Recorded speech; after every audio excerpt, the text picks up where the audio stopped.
우리나라 사람들한테 물었을 때 나라는 사람 참 괜찮은 사람이야 라는 느낌을 가진 사람이 적어요. 단점 물어보면 되게 말 많이 해요. 나는 키가 작고요. 공부가 성적이 안 되고요. 우리 집이 좀 흙수저고요. 막 두루두루 나와. 당신의 장점이 뭡니까? 그러면 잘 안 나와. 우리가 하는 뭔가가 굉장히 정상적이지 않다는 거. 이대로 가다가는. 안녕하세요. 저는 존스 홉킨스 메디컬 스쿨의 소아정신과 조교수로 있는 진아영이라고 합니다. 우리나라 사람들 쭉 다 이제 불러보면 성취를 하고 있는 사람은 있는데 마음이 평안하고 만족한 사람은 상당히 부족하거든요. 우리가 열심히 일하잖아요. 근데 이걸 일을 할 때 왜 일하는지에 굉장히 관련이 돼 있어요. 보통 우리가 왜 일을 하세요? 왜 일을 하세요? 이렇게 하면 먹고 살아야지요. 이런 말이 나올 수 있잖아요. 돈 모아서 집이라도 사야죠. 그걸 뭐라고 하냐면 외적 동기라고 해요. 바깥에서 오는 뭔가를 이루기 위해서 하는 것. 얼굴 주니까 돈을 주니까 하고 아니면 승진을 해야 되니까 하고 학생들 같으면 학교를 좋은 데 가야 되니까 공부하고. 이렇게 계속 살다 보면 이거 내가 왜 이러고 있지? 허탈하고 굉장히 무기력해지고 점점 동기를 잃어가게 되면서 매일매일이 좀 힘들어질 수가 있어요. 근데 우리가 이렇게 계속 경쟁시키고 너 여기 가야 된다. 점수 이만큼 받아야 된다. 이렇게 하면 더 잘할 것 같잖아요. 근데 그거에 폐해가 있어요. 이게 크게 어떻게 보면 세 가지로 있는데 경쟁으로 성취로만 우리가 살다 보면 그 안에 정말 인생이 주었던 아니면 일이 주었던 의미의 가치가 떨어지게 돼요. 예를 들면 조카들이 할머니를 보러 가잖아요. 할머니에게 사랑을 표현하기 위해서. 때문에 갈 때마다 할머니가 10만 원씩 용돈을 줘. 그러면 얘들이 이제 점점 약간 이게 성격이 바뀌는 거야. 아, 가면 할머니한테 10만 원 받는다. 어느 날 할머니가 10만 원을 안 줘. 그럼 정말 좀 가기 싫어질 수가 있어요. 그래서 그거를 하나 주의하셔야 되고 그 다음에 우리가 계속 성취로 가게 되면 등수 매겨지잖아요. 우열이 생기는 우열, 사람이. 그리고 우열이 생기기 시작하면 열등하게 느낀 사람이 훨씬 많아져요. 1등 하나밖에 없잖아. 나머지 다 기분이 안 좋은 거야. 1등도 불안해. 다음에 2등 되면 어떡해. 그러니까 이게 전체적으로 이제 또 만족감이 없게 되는 거예요. 그 다음에 같이 협력하기가 싫어져요. 왜냐면 내가 1등 해야 돼. 내가 그 10% 안에 들어야지 뭘 딸 수가 있어. 그러니까 협력이 안 돼요. 그러면 이게 우리가 성취를 위해서 계속 나가면 우리가 왠지 성장하는 것 같고 좋은 것 같잖아. 근데 잘 생각해봐요. 의미가 일단 떨어졌죠? 그럼 점점 재미가 없어져. 대부분의 사람들이 열등하게 느껴. 서로 경쟁하고 서로 견제하게 돼요. 동료애 이런 게 약해지는 거예요. 그 상황에 있다 생각해봐요. 신날 수가 없어. 제가 이제 한국 사회도 많이 살아봤고 외국 사회도 많이 살아봤잖아요. 일단 우리가 상당히 비슷해 보인다는 약점이 있는 것 같아요. 어떤 착각을 해주게 하냐면 다 비슷하게 행동해야 된다. 비슷하게 생각해야 된다는 착각을 해주게 해요. 그렇지 않은 사람이 되게 이상하고 그 안에 맞춰야 되는 거예요. 그러다 보니 비슷하다고 생각하기 때문에 줄을 세우게 되는 거예요. 그 비슷한 중에 누가 더 잘났나 누가 덜 잘났나를 아주 어릴 때부터 성적이나 성취로 매기기 시작하는 거예요. 이건 아주 사실 정상적인 양육과 교육이 아니거든요. 근데 우리는 아주 어릴 때부터 시작해버리니까 그게 정상인지 알고 크는 거야. 아, 사람은 원래 등급을 매기는 거야. 아, 사람은 원래 성적대로 가치를 나누는 거야. 원래 그런 줄 잘못 알고 있는 거야. 근데 그게 잘못 넣어진 가치관이라는 거죠. 우리를 가슴 뛰게 하는 건 사실은 바깥에서 오는 게 아니에요. 진짜로 우리를 모티베이트 해주는 거는 안에서 나오는 거예요. 그런 안의 것들이 내적 동기예요. 내적 동기. 내적 동기가 뭐예요? 이렇게 얘기할 수 있잖아. 이게 내적 동기는 그 행위 자체에서 오는 기쁨이나 보상, 아니 그 자체를 함으로써 이제 내 안에서 오는 거예요. 인간의 내적 동기 어떤 거 있을 것 같아요? 꼭 빠지지 않는 거 있잖아. 영화에 항상 나오는 거. 사랑? 그렇지. 사랑이 굉장히 큰 동기예요. 부모가 갖고 있는 사랑 엄청나죠. 그 다음에 연인 간의 사랑도 크죠. 그 다음에 그냥 일에 대한 사랑일 수도 있어. 예술에 대한 사랑일 수도 있고. 그러니까 자기가 정말 진한 애정이 있는 거지. 좋아하는 거. 사실 제일 큰 원동력이에요. 사랑 다음으로 큰 게 소속감이에요. 소속감. 연구에도 나와 있잖아요. 인간의 행복감에 가장 크게 영향을 주는 것이 건강한 관계, 행복한 관계이다. 이 우리가 소속되기 위하고 어딘가에 받아들여졌다는 느낌, 그리고 너와 나 이런 느낌, 그 느낌이 굉장히 강력한 동기예요. 그 다음에가 여러 가지 가치예요. 가치. 가치를 위해서는 사람이 돈을 안 줘도 일할 수 있어요. 정의를 위해서 일하는 사람도 있고. 그리고 나서 마지막 단계에 되게 중요한 서비스. 우리말로는 기여라고 하면 좋을 것 같아요. 기여라는 거는 이렇게 생각하면 제일 쉬워요. 내가 이 세상에 났을 때 그리고 내가 경험을 하면서 여기까지 살았을 때 나에게 주어진 게 있어요. 건강, 재능, 장단점, 가족, 경험, 교육, 받았던 사랑, 상처도 있을 수 있죠. 나에게 주어진 게 있어요. 그걸로 내가 뭘 하여야 할 것인가 이 세상에. What are you doing with what you've been given? 그게 내 삶의 의미라는 답을 낼 수가 있어요. 우리가 살면서 직업이 있어야 되잖아요. 뭘 하고 살아야 되잖아요. 근데 그거를 서비스로 생각하는 거예요. 그냥 나를 위해서 무엇을 할 것인가가 아니라 어떻게 기여할 것인가, right? 교수님 그러면 이거 뭐 봉사하고 뭐 그냥 그렇게 살아라. 머더 테레사 수녀님처럼 살아라는 뜻인가요?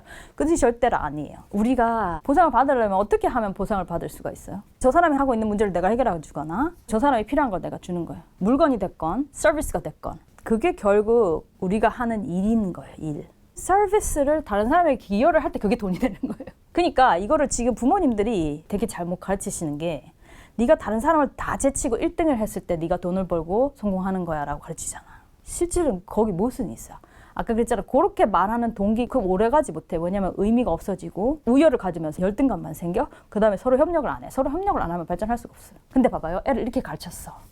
야 너는 그 존재만으로 가치 있는 사람이고 그 성적 따라 가치 있는 게 아니고 예쁘고 잘생겨서 가치 있는 게 아니고 너 존재만으로 너는 보석 같고 별 같은 사람이고 너는 받은 복이 많은 사람이야. 넌 너에게 주어진 게 많은 사람이야. 그거를 지금은 모를 건데 나중에 점점점 쌓으면서 너에게 주어진 것으로 이 세상에 기여를 하면서 살면 돼. 만약에 이렇게 가르쳐줬다 치잖아요. 잘 생각해봐요. 애가 1. 자기에게 주어진 게 많다고 생각해. 2. 자기가 가치 있는 사람이라고 생각해. 그 다음에 3. 그걸 잘 찾아서 서비스를 하고 싶어해. 결국 그런 사람이 성공하는 거예요. 왜냐면 내가 내 재능을 찾았어. 그 서브하는 걸 계속 생각해. 어떻게 하면 내 재능으로 서브할 수 있을까? 이게 내가 잘하는 건가? 이게 내가 잘하는 건가? 계속 그렇게 생각한다고 생각해봐. 그리고 내가 가진 걸 계속 키워. 아, 내가 이게 내 재능이구나. 더 공부해보자. 그럼 결국 서비스를 더 많이 하는 애. 다른 사람의 문제를 더 많이 해결해주고 다른 사람이 필요한 것을 더 제공하게 되는 애가 결국 보수를 많이 받고 성공하게 되는 거예요. 이거를 완전히 거꾸로 가르치시고 있는 거고 그러다 보니 우리가 각자의 자리에서 우리는 왜 일하냐면 그냥 저기 들어가서 저 사람이 시키는 일을 어떻게 잘해가지고 돈을 더 보상을 더 많이 받고 거기서 조금 더 잘 보여서 이제 위로 가고 더 성취해서 이렇게 이게 이제 거꾸로 된 거예요. 그렇게 하다 보면 내적인 의미나 나의 만족감이나 가치의 실현이나 이런 거가 이제 내적 동기가 다 빠져버리는 거죠. 사람이 외적 동기는 정말 오래가지 못해요. 그래서 그 상황이 오는 거예요. 다 이제 왜 이러고 있지 이렇게 되는 거예요. 우리는 됐다는 걸 어딘가 achieve and reach 어딘가에 도달하면 됐다고 생각해. 그게 어떤 사고냐면 마라톤을 뛰는데 끊어야만 가치가 있는 거야. 안 그러면 가치가 없어. 이게 다 낭비한 거야. 70년, 80년을 살면서 내가 항상 더 잘해야 되고 내가 항상 뭔가를 성취해야 되고 70년 동안 그렇게 산다고 생각해봐. 지금 좀 갑갑하지 않으세요? 그냥 숨 탁탁 막히지 않아서 정말 힘들어요. 이걸 생각을 바꿔야 돼요. 근데 우리 어떻게 생각해야 되냐면 존 치체스터라는 수녀님이 한 말이에요. We're not here to win. We're here to grow. 성장하면서 살면 돼. 성장하면서. 그러면 마음이 훨씬 더 편해요. 조금만 내가 더 성장해도 난 잘한 거야. 그렇게 생각하면 봐요. 1년이 다 의미 있을 수 있어. 근데 뭐가 돼야 된다. 뭐 박사가 돼야 된다. 뭐 노벨상을 타야 된다. 그러면 그 평생 자기 한 거는 뭐 됩니까? 노벨상 못하면. 결과가 답이 아니고 과정이 답이에요. 과정. 노벨상이 답이 아니고 한 장 하나하나를 열심히 보는 게 답이에요. 성공이랑 성장의 차이가 어떤 거예요? 이것도 내적 동기, 외적 동기랑 되게 비슷해. 성공을 뭔가 성취라고 생각해. 성취. 뭘 했다. 그거는 다른 사람의 잣대예요. 성장은 내 안의 잣대야. 내가 오늘보다 내일 더 나으면 성장한 거예요. 성장은 누구나 할 수 있어. 3살짜리 애도 성장할 수 있어. 오늘 숟가락질 못했는데 내일 숟가락질 하면 성장한 거야. 아픈 사람도 할 수 있어. 오늘 손가락 하나밖에 못 움직였는데 내일 2개 움직여. 그래서 성장한 거야. 우리가 다 지금처럼 경쟁에 이기려고 살면 다 윈할 수 없잖아. 근데 다 grow 할 수 있어요. 근데 그 성장의 우물을 팔 때 이제 자기 우물을 파야 되는 게 되게 중요해. 나의 의미와 나의 길을 어떻게 찾아요? 어떻게 나 어느 쪽으로 성장해야 될까요? 감이 없으신 분이 되게 많아요. 이건 되게 안타까운 사실인데 원래 아이들이 딱 놔두면 지 좋고 안 좋고 굉장히 확실해요. 근데 우리가 점점 크면서 내가 어떤 생각이 있다, 내가 어떤 게 좋다, 내가 이걸 하고 싶다는 말을 자꾸 못하게 만들어요. 쓸데없는 소리 하지 말고 공부해라. 그런 엉뚱한 소리 하고 있네, 여기 와라. 이렇게 계속 한 20년을 그걸 들어놓으니까 머리가 어떻게 되냐면 이게 내 생각을 하는 회로가 없어져. 진짜 안타깝죠. 굉장히 안타까워요. 그래서 젊은 이렇게 분들 보면 내 의미와 내 길을 어떻게 찾죠? 이러신 분 굉장히 많아요. 그래서 제가 그냥 간단하게 두 가지 쉽게 얘기해 드릴게요. 꼭 하셔야 돼. 한 가지는 경험이고 한 가지는 성찰이야. 한 가지는 약간 밖에서 찾는 거고 한 가지는 약간 안에서 찾는 거야. 나를 일단 먼저 알아야 돼요. 왜냐면 동기가 내 안에서 나오니까. 내가 어떤 데 소속되고 싶은가? 어떤 걸 사랑하느냐? 어떤 사람을 사랑하느냐? 내가 실현하고 싶은 가치가 뭔가? 다 나를 먼저 알아야 돼.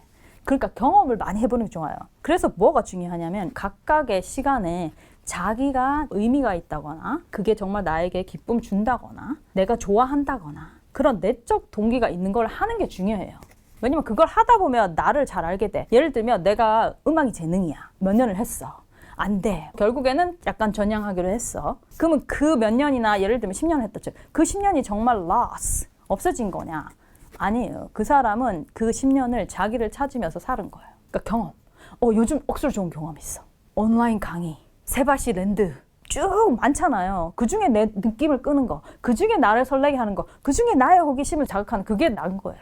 책은 더 별 돈 안 들죠? 책은? 그런 식으로 보고 듣고 경험하고 배우고 그게 경험이에요. 경험. 그다음 두 번째 성찰이야. 내가 어떤 사람인지 알아야 되잖아. 성찰이 없다 보면 남한테 끌려가게 돼 있어요. 남 하는 거 다 따라하게 돼 있어. 나도 이걸 몰랐어. 나도 성찰이라는 걸 못하다가 내가 성찰의 그 큰 뜻을 언제 알았냐면 2017년에 제가 굉장히 많이 아파가지고 직장도 거의 1년을 못 가고 엄마가 병수발 들어줄 상황이 됐어요. 그래서 굉장히 막 울면서 힘든 날이 더 많았는데 지금 돌아보면 뭐 성찰을 무지하게 한 거예요. 그냥 누워서 잘 앉아있지도 못해. 그럼 뭐 사람 만나기도 어렵죠. 너무 피곤해가지고 계속 누워있는데 말도 못할 정도로 피곤해. 그러니까 뭐 누구 만나서 전화도 잘 못해. 그 정도니까 그냥 할 수 있는 게 생각밖에 없어. 이렇게 어떻게 살지? 나는 뭐 어떤 사람이 있지? 이제 어떻게 하고 뭐 하고 살지? 나 의사 안 하면 뭐지? 막 이렇게 되면서 내가 누구고 내가 이제 무엇으로 어떻게 살 건가를 생각하게 된 거야. 이거 생각하셔야 돼. 지금까지 생각 안 해보셨으면. 나는 그게 강제로 주어졌어요. 그때 되게 큰 깨달음이 온 게 그거야. 나에게 주어진 것을 어떻게 무엇을 할 것인가. 근데 나에게 주어진 거는 내가 의사였고 정신과 의사였고 내가 경험을 여러 가지 미국에도 살아보고 여기도 살아보고 또 온 세상 많이 돌아다녔어요. 그래 그런 거를 이제 저는 책으로 담기 시작했고 그걸 이제 여러 사람에게 알려주는 그게 낫게 된 거야. 내가 가진 것으로 그 아픔까지 포함해서 What am I going to do? 내가 뭘 할까? 거기서 답이 나온 거예요. 그러니까 다들 성찰을 좀 해봐야 돼. 그래 성찰을 할 때 나의 장단점이 뭔가를 봐야 돼. 우리나라 사람은 단점 물어보면 되게 말 많이 해요. 나는 키가 작고요. 공부가 성적이 안 되고요. 우리 집이 좀 흙수저고요. 막 두루루루 나와. 당신의 장점이 뭡니까? 그러면 잘 안 나와. 사실은 장단점을 파악해야 되는데 우리나라는 너무 단점에 집중해 있어서 그냥 단점 무시해. 나의 장점이 뭔지를 생각해야 돼. 말이 나와야 돼. 내가 물으면. 나의 장점은 뭐고 나의 강점은 뭔가. 이게 우리는 너무 또 밖에서만 제 성적이냐 뭐 외모냐 뭐 이런 거 있잖아. 그런 거 말고도 있어. 다른 사람을 위하는 caring, 재밌는 거 이런 거 있죠. 사람 자체가 좀 재밌어. 유머러스하거나. 그 다음에 인간관계가 되게 좋아. 사람은 막 갈등이 있으려고 그런 거 막 화해를 해. 이런 건 재일 수가 없잖아. 자기 호불호를 알아야 돼. 내가 뭘 좋아하고 뭘 안 좋아하는지. 그래서 또 좋아하는 거에 집중해. 자기 강점에 집중하고 자기 좋아하는 거에 집중하고 그런 거를 적어볼 수도 있고 생각해 볼 수도 있고 그 다음에 명상을 해볼 수 있어. 명상을 하면서 나는 복을 많이 받은 사람이다. 나는 괜찮은 사람이다.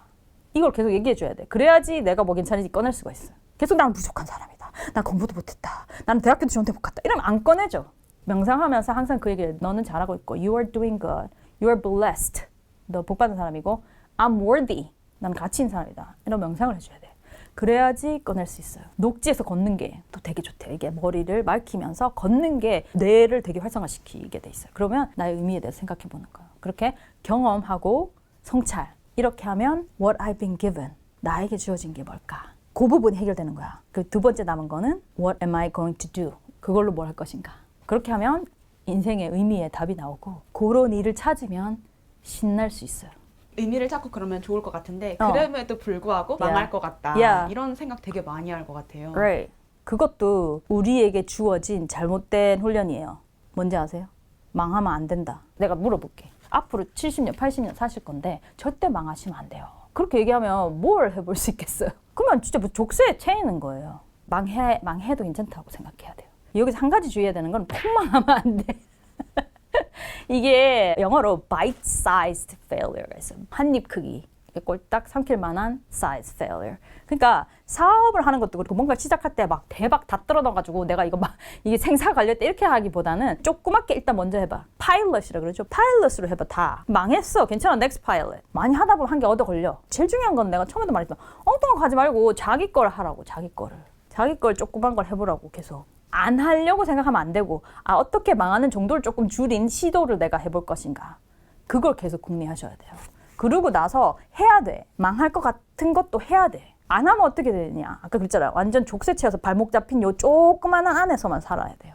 좀 이렇게 해보면서 bite-sized failure 이렇게 해보면서 그러다 또 한 개 또 해. 그게 성장인 거예요. 그게 성장.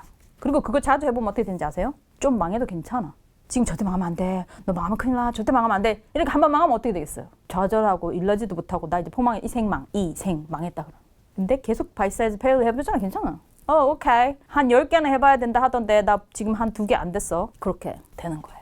우리가 사람을 하나 만든다 생각해봐요. 100년을 살 거고 엄마 아빠가 20년을 키우고 80년 지 혼자 살아. 꼭 넣어줘야 되는 능력 중에 하나가 어려웠을 때 어떻게 하는가. 힘들 때 어떻게 하는지를 알고 있어야 돼요. 그게 긍정적인 마음 자세입니다.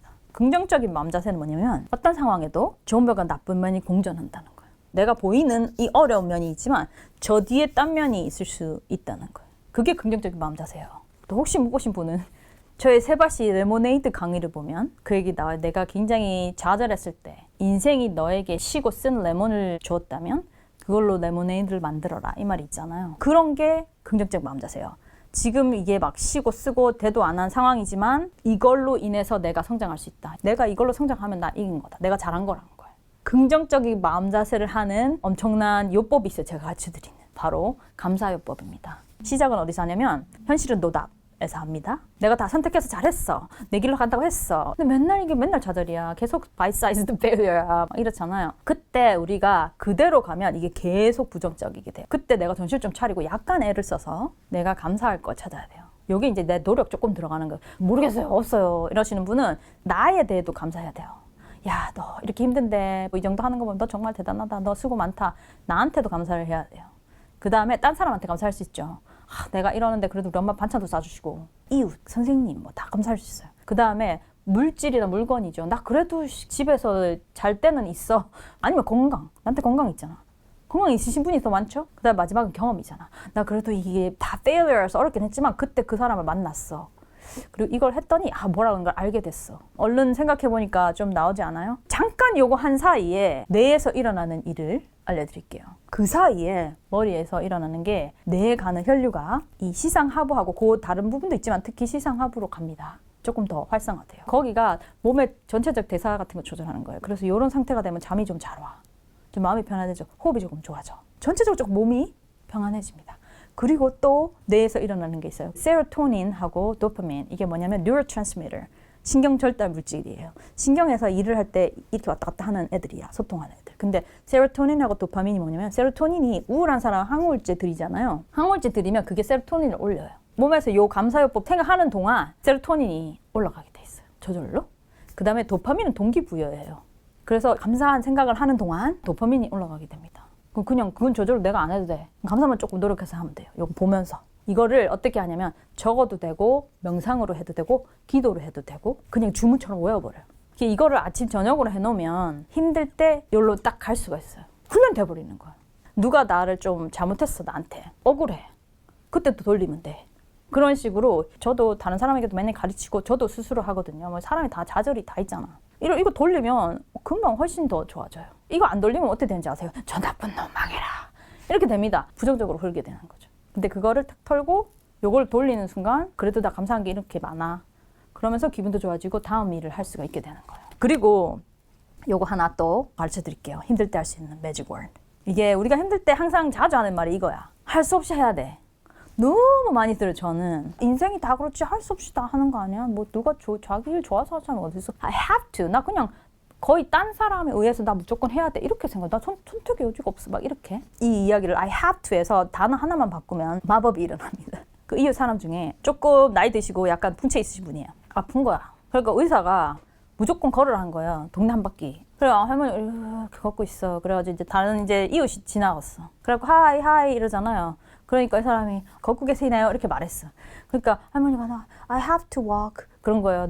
우리 의사가 걸으라고 했어요. I have to walk 이러면서 걸어가고 있었어요. 그러니까 그 옆에 아주머니가 이러시는 거야. No, ma'am. You don't have to walk.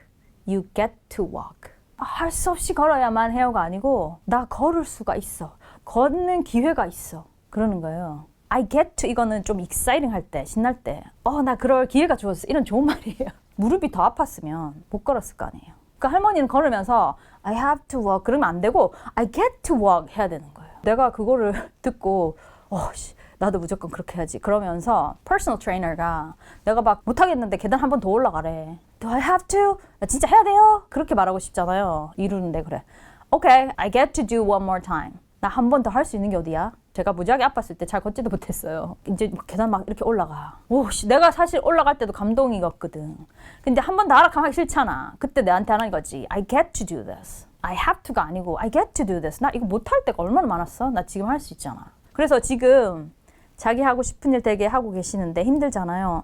첫 번째 해야 되는 건 감사요법이에요. 아침 저녁 무조건 하세요. 그 다음에 딱 하기 싫은 일이 있어. 아침에 란데 가기 싫어. 막 녹화인데요. 더 자고 싶어. 그럴 때 I have to do, I have to get up이 아니고 I get to go to work. 나 직장에서 스쳐가는 게 어디야. 그렇게 생각해야죠. 제가 아파서 한 1년 반을 일을 제대로 못했어요. 특히 정신과는 이 의사 환자 관계가 굉장히 진한 편인데 제대로 말도 못하고 내가 샥 없어져 버린 거야. 그러니까 내가 되게 그 마음에 죄책감이 느껴져가지고 항상 이게 빨리 나와서 돌아가야 된다는 생각, 우리 환자들을 보러 돌아가야 된다는 생각이 굉장히 많았어요. 그래서 내가 진짜 조금 괜찮아졌다 싶을 때 바로 돌아왔어. 차를 타고 볼티모어를 들어가는데 눈물이 주르르 나더라고. 왜냐면 내가 그때 한 1년 반을 직장을 못 다닐 걸 생각했잖아. 그러니까 내가 너무 감동인 거야. 직장을 갈 수 있다는 게. 내가 직장을 갖고 수 있게 됐구나. 내가 환자를 볼 수 있게 됐구나. 이게 진짜 그냥 생각의 전화예요. 생각. 한번 해보세요. 이게 내가 다 시켰거든. 많은 사람을 시켰는데 다 해보고 매직월 맞는 것 같아 진짜. 근데 이게 1번은 무조건 이게 내가 하고자 하는 의미 있는 길로 가고 있을 때 너무 딴 데서 땅 파면서 get to 감사 이러고 계속 거기 있으면 똑같아. 왜냐면 의미가 없기 때문에. 의미 있는 일을 하면서 감사요법 하고 그 다음에 get to 요거 2개만 해도 회복 탄력성이라고도 하죠. 굉장히 커지는 거예요. 인지행동 치료라고 있어요. Cognitive Behavioral Therapy. 인지에서 시작돼요. 생각. 우리가 생각이 있으면 감정은 생각에 따라 저절로 나와요. 우리가 보통 나 생각도 없이 그냥 감정이 바로 나오는데요. 그런 사람이 있는데 보통 그게 생각 단계가 굉장히 짧게. 그게 왜냐면 자동사고. 찰나에 일어나고 감정이 나오는 것처럼 느껴지는데 원래 생각이 먼저 있고 감정이 있는 거예요. 그 다음에 감정에 의해서 내 행동이 그 다음 행동이 나와요. 예를 들면 남친이랑 밥을 먹으러 가기 됐어. 한참 시간을 하고 나갈락 하는데 텍스트가 왔어. 나 몸이 안 좋아서 못 나가겠어. 어때? 인상이 확 찌푸러지는데 왜 열받는 거예요? 찰나에 나는 생각들이 있기 때문에 열받는 거예요. 이거 뭐야 이거 막판에 미리 전화하지. 꾀빵 아니야? 그거까지 멀쩡하던데? 막 이런 생각이 들어요. 아니면 얘 뭐 내가 싫어져서 이러는 거야? 이런 생각이 나면 이제 열 확 받을 수 있어요. 그 다음에 2번째 사람 이런 생각을 할 수 있어요. 얘가 어디 아픈가? 뭔가 잘못됐나? 그렇게 생각할 수 있어. 그럼 느낌은 어때요? 느낌? 걱정된다? 걱정되지. 걱정. 염려되고. 그죠? 그럼 봐봐요. 나를 무시하나 얘가 미리미리 얘기하지 뭐야. 막 엄청 짜증나죠. 근데 얘가 진짜 아프나? 얘 뭐 배탈 나면 어떡하나? 이러면 불쌍해지고 연민 이런 감정이 나오죠. 그 상황의 행동은 어떻게 되겠어요? 얘가 나한테 뭐 보기 싫어서 그냥 거짓말하나? 이러면 행동이 어떻게 될 것 같아요? 쌀쌀맞게 나갈 그렇지. 그러면 저 받았는 사람은 느낌이 어떨 것 같아요?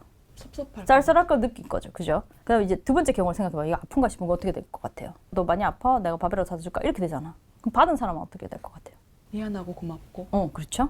감정은 내가 바꿀 수가 없어요. 당신 슬픈데 슬프지 마. 안 기쁜데 기뻐. 이거 안 돼. 그러나 내가 아까 감사한 생각을 하세요 그랬잖아요. 그러면 무드가 좋아진다. 그렇게는 할 수 있어요. 내가 생각을 바꿀 수 있어요. 내가 생각을 바꾸는 힘이 나에게 있다면 부정적인 생각을 했을 때 부정적인 감정이 나오고 부정적인 행동이 나오고 결과는 주로 부정적이게 나와요. 내가 선택을 할 수 있다면 긍정적인 생각을 했을 때 감정이 긍정적으로 되고 행동이 긍정적으로 나오고 반응도 긍정적으로 나올 수가 있어요. 내가 그 상황에 어떤 생각을 할 것인가. 내 인생이 이렇게 계속 돌아갈 텐데 여기서 내가 조금 더 긍정적인 상황을 보려고 한다면 내 감정도 좋아지고 내 행동도 좋아지고 거기서 나오는 결과도 좋아질 수 있다는 거예요. 실제로 많은 경우에서 내가 생각하는 것과 비슷한 결과가 나오게 되는 경우가 굉장히 많아요. 내 생각에서 내 감정이 나오고 내 감정에서 행동이 나오기 때문에 그 행동이 다른 사람의 반응을 일으키기 때문에 결국 내가 생각한 거랑 비슷한 결과가 나오는 거예요. 헨리 포드가 한 유명한 말이 있잖아. 들어봐요. Whether you think you can or you can't, you are right. 너가 할 수 있다고 생각하건 할 수 없다고 생각하건 너가 맞아. 이런 말이 있어요. 무슨 말이냐면 네가 할 수 있다고 생각하면 할 수 있게 되고 네가 할 수 없다고 생각하면 할 수 없게 돼요. 근데 한 가지 주의해야 되는 거는 이걸 엉뚱한 데 돌리고 있으면 안 돼. 예를 들면 나 1등 할 수 있어. 나 있다고 생각했으니까 그게 맞잖아? 어떻게 모든 사람이 1등 해요? 안 되잖아. 이게 내적 동기로 얘기해야 돼. 나 성장할 수 있어? 내가 이게 좋아하는 일이기 때문에 그 하는 일의 기쁨을 느낄 수 있어? 내 안에서 일어나는 건 정말 이걸로 많이 개선할 수 있어요. 그래서 이게 진짜 자기 생각에 있는 파워가 굉장히 크다. 우리가 이렇게 경쟁과 성취를 굉장히 3살 때부터 막 얘기를 해서 이 정도 엄청난 성장을 했어요. 그때 우리가 잃는 게 뭐냐 말이지. 왜 우리는 이렇게 행복도 바닥이고 왜 자살률은 월등한 1위고 거의 불가능하다는 숫자의 출생률이 나오는가? 우리나라 사람들한테 물었을 때 나라는 사람 참 괜찮은 사람이야 라는 느낌을 가진 사람이 적어요. 안타깝게도 이렇게 잘 사는 나라인데 나 참 괜찮은 사람이라 하는 사람이 너무 부족하단 말이지. 그리고 또 있어요. 이렇게 좋은 나라인데 이 세상 참 괜찮은 세상이야 하는 사람이 너무 적어. 우리가 하는 뭔가가 굉장히 건강하지 않고 어떻게 보면 정상적이지 않다는 거예요. 나 괜찮은 사람이야, 세상 괜찮은 세상이야, 이게 거의 어릴 때 많이 형성됩니다. 아이들을 어떻게 정신이 건강하게, 가치가 제대로 서게 키울 것인가, 어떻게 얘들이 내가 누군지 알고 그걸로 내가 뭘 하고 살 것인가. 한 사람 한 사람이 What are you going to do with what you've been given? 이렇게 가르쳐 줘야 돼요. 그러면 다 같이 잘 살 수 있어요. 여기서 바뀌어야 되는 거는 생각이에요. 생각이고 가치이고 내 안에 좋은 게 있다고 믿어야 돼요. 내가 이제 다시 물어봐요. What are you doing with what you've been given? 당신에게 주어진 것으로 당신은 무엇을 하고 있습니까? 그거를 내 촉을 세워서 살아가 보시길 바라요.